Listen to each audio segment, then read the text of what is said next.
आज इस वीडियो के माध्यम से हम अर्थ परिवर्तन की दिशाएं कौन कौन सी है इस बात की जानकारी प्राप्त करने वाले हैं।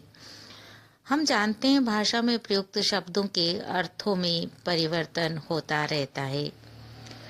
जिस तरह से भाषा की ध्वनियों में उसके पदों में परिवर्तन होता है, उसी तरह से कोई भी अर्थ, किसी भी शब्द का कोई भी अर्थ हमेशा एक जैसा नहीं रहता, उसमें परिवर्तन होता है। जैसे हम एक दो उदाहरण से इसे समझने का प्रयास करते हैं।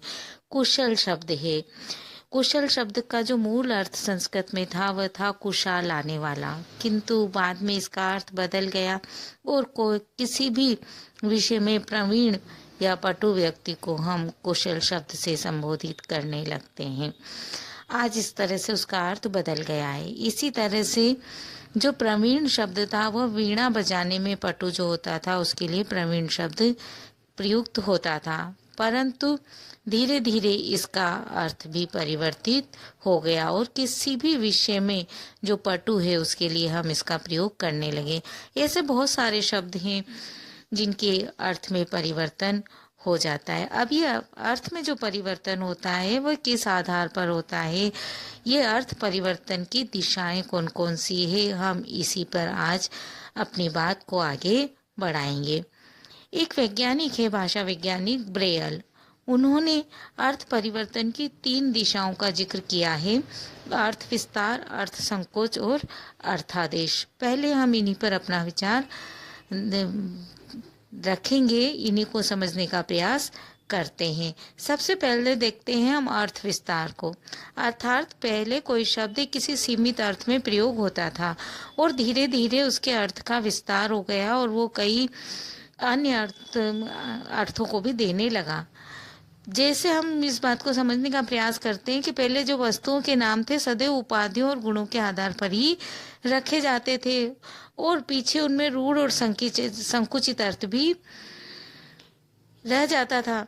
ऐसी स्थिति में आवश्यकता पड़ने पर नाम विशेष से सामान्य की ओर चला जाता था। जैसे स्याही शब्द है, स्याही का अर्थ होता है काली, पर धीरे धीरे ये जो शब्द था, यह स्याही अर्थ किसी भी शब्द को, किसी भी चीज को लिखने के लिए जो तरल पदार्थ प्रयोग किया जाता है उसके लिए प्रयोग होने लगा। और इस प्रकार से हम कहने लगे लाल शाही, काली शाही, नीली शाही। इस तरह से इस शब्द का प्रयोग हम धीरे धीरे करने लगे और ये विशेष से सामान्य की ओर बढ़ता चला गया। एक शब्द और देखते हम, तेल। पहले तिल से जो निकाला जाता था वह तिल का सार ही तेल कहलाता था, परंतु इसका अर्थ विस्तार हो गया और अब हम कहते हैं सरसों का तेल, मूंगफली का तेल, नारियल का तेल, यहाँ तक कि मिट्टी का तेल, मछली का तेल भी प्रयोग करते हैं। इसी तरह से कई बार व्यक्तिवाचक नाम भी अपनी विशेषता के कारण अर्थ विस्तार कर लेते हैं। जैसे गंगा हमारे यहाँ की एक नदी है, परंतु भारत की अब कोई भी पवित्र नदी होती है हम उसके लिए कह देते हैं कि ये गंगा है, अर्थात पवित्रता का उसके अर्थ हम देना प्रारंभ कर देते हैं। इसी तरह से फिरंगी शब्द है। पहले पुर्तगाली डाकों के लिए शब्द प्रयोग होता था और अब यह शब्द यूरोपियन मात्रा बोध कराने लगा है। इसी तरह से और यदि हम देखें तो कई बार बड़े महत्व के जो व्यक्तिवाचक शब्द होते हैं जातिवाचक बनकर अपने अर्थ का विस्तार कर लेते हैं। जैसे कालिदास शब्द है, हम किसी विद्वान के लिए प्रयोग करते हैं तो यहाँ तो कई कालिदास बैठे हैं, इस तरह से उस शब्द का प्रयोग करते हैं। गांधी शब्द का प्रयोग भी इस तरह से कर दिया जाता है। अलंकारिक प्रयोगों की दृष्टि से भी कई बार अर्थ विस्तार हो जाता है, जैसे सीधा पद, सीधा वचन, सीधा मन, सीधा इस तरह से हम कई बार अर्थ विस्तार कर देते हैं। तो अर्थ विस्तार की दृष्टि से जब हम देखते हैं तो उपचार की क्रिया के अंतर्गत इन्हें हम रख सकते हैं, अर्थात ज्ञात से अज्ञात के अर्थ की व्याख्या इसके अंतर्गत होती है। दूसरा बिंदु जब हम देखते हैं तो वह है अर्थ संकोच। भाषा के विकास में इसका भी बहुत महत्वपूर्ण स्थान है। भाषा के प्रारंभ में सभी शब्द सामान्य रहे थे, परंतु जैसे जैसे सभ्यता का विकास होता है वैसे वैसे उसमें विशिष्टता आती जाती है और शब्दों का अर्थ संकोच होता जाता है। कहा जाता है जो सभ्यता जितनी ज़्यादा विकसित होगी उसमें शब्दों के अर्थ में संकोच उतना ही ज़्यादा होगा। ऐसा ब्रेल ने अपना विचार अभिव्यक्त किया है। तो जैसे जैसे विकास होगा वैसे वैसे वहाँ पर शब्दों का अर्थ अपना संकोच करता जाएगा। जैसे हम एक शब्द को ले मृग, जो संस्कृत में सभी चौपाया वर्ग के लिए प्रयोग होता था, परंतु आज हम उसे हरिण के लिए प्रयोग करते हैं। इसी तरह से फारसी में मुर्ग शब्द सभी पक्षी मात्र का प्रतीक था, अब एक पक्षी विशेष के लिए प्रयोग होने लगा है। तो इस तरह से कई बार शब्द अपना संकुचित रूप ले लेते हैं अर्थ की दृष्टि से और उनका अर्थ एक सीमित अर्थ में प्रयोग किया जाने लगता है। तीसरा भेद हम देखते हैं अर्थादेश। अर्थादेश का अर्थ होता है भाव साहचर्य के कारण कभी कभी किसी शब्द के प्रधान अर्थ के साथ साथ उसका एक गौण अर्थ भी अर्थात दूसरा अर्थ भी चलने लगता है और कुछ दिन बाद जो प्रधान अर्थ था वह लुप्त हो जाता है और जो गौण अर्थ है वही प्रमुख हो जाता है। इस प्रकार से जब एक अर्थ लुप्त होने पर उसके स्थान पर दूसरे अर्थ के आ जाने की प्रक्रिया भाषा के अंतर्गत होती है तो उसे अर्थादेश कहा जाता है। जैसे हम एक शब्द लेते हैं दुहित शब्द, तो जो धोने वाला होता था उसके लिए दुहिता शब्द प्रयोग किया जाता था। पहले कन्याएं ही दूध दुहा करती होगी, अभी धीरे धीरे ये कन्या के लिए ही प्रयोग होने लगा है। इसी तरह से वाटिका शब्द है जो वाटिका अर्थ देता था, बंगला में यही शब्द घर के लिए प्रयोग होता है। इस तरह से और बहुत सारे शब्द हैं जो इस तरह से बने हैं। अर्थादेश की दिशाएं दो मानी गई है, अर्थापकर्ष और अर्थोत्कर्ष। अब हम इसकी पहली दिशा को देखते हैं, अर्थापकर्ष किसे कहते हैं। इसके अंतर्गत वे शब्द आते हैं जो पहले अच्छे अर्थ में प्रयोग होते थे परंतु धीरे धीरे किसी कारण से उनका प्रयोग किसी बुरे अर्थ में किया जाने लगा और वह बुरा अर्थ ही उसका धीरे धीरे प्रमुख हो जाता है। इस तरह से उस अर्थ का अपकर्ष हो गया अर्थात वो नीचे गिर गया है। यह चीज इसमें हमको देखने को मिलती है।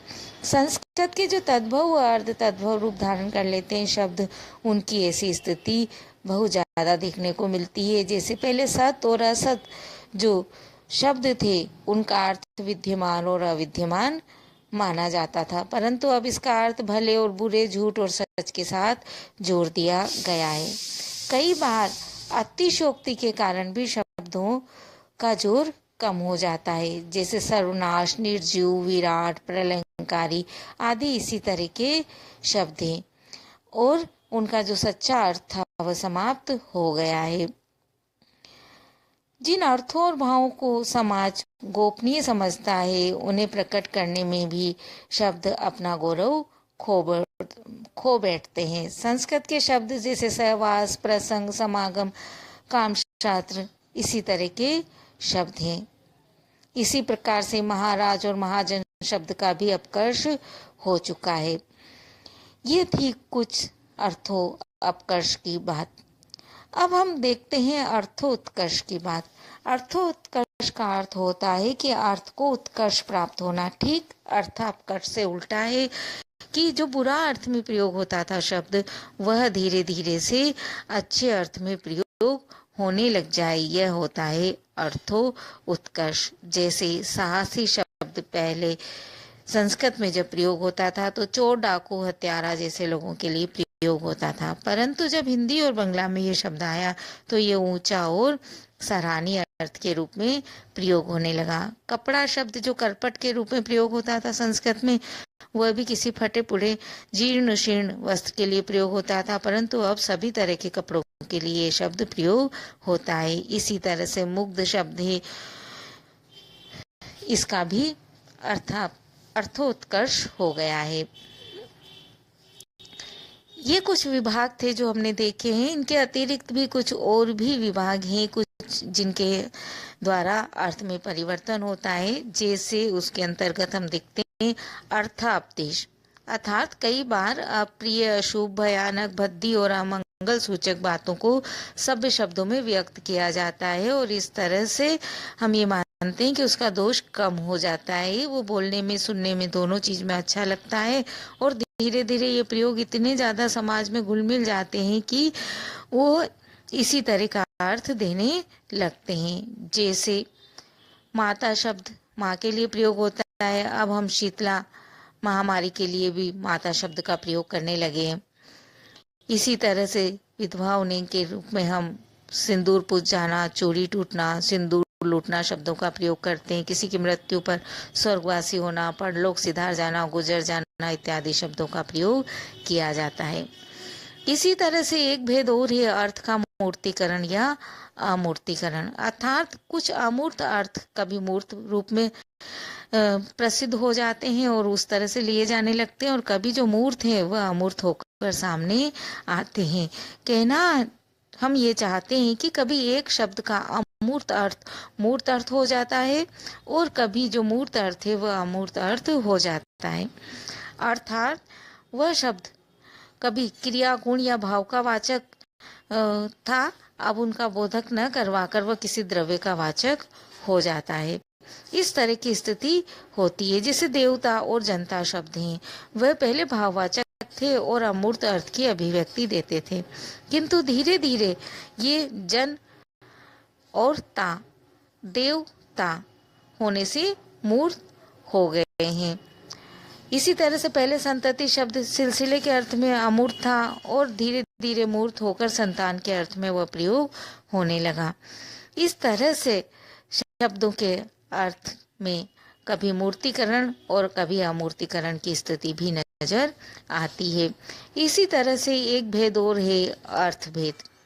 जब किसी शब्द के अर्थ बिना किसी कारण के ही परिवर्तित हो जाते हैं तो वह इसके अंतर्गत आते हैं। इसमें न तो अमूर्त वाली स्थिति होती, न मूर्त वाली, न विस्तार, न संकुचन, ऐसा कुछ भी नहीं होता है। जैसे गम्य शब्द है एक संस्कृत का, हिंदी में इसका घाम शब्द बनता है, परंतु बंगला में इसका पीसने के अर्थ में यह शब्द प्रयोग होता है। संस्कृत आदि में धूप के लिए प्रयोग होता था।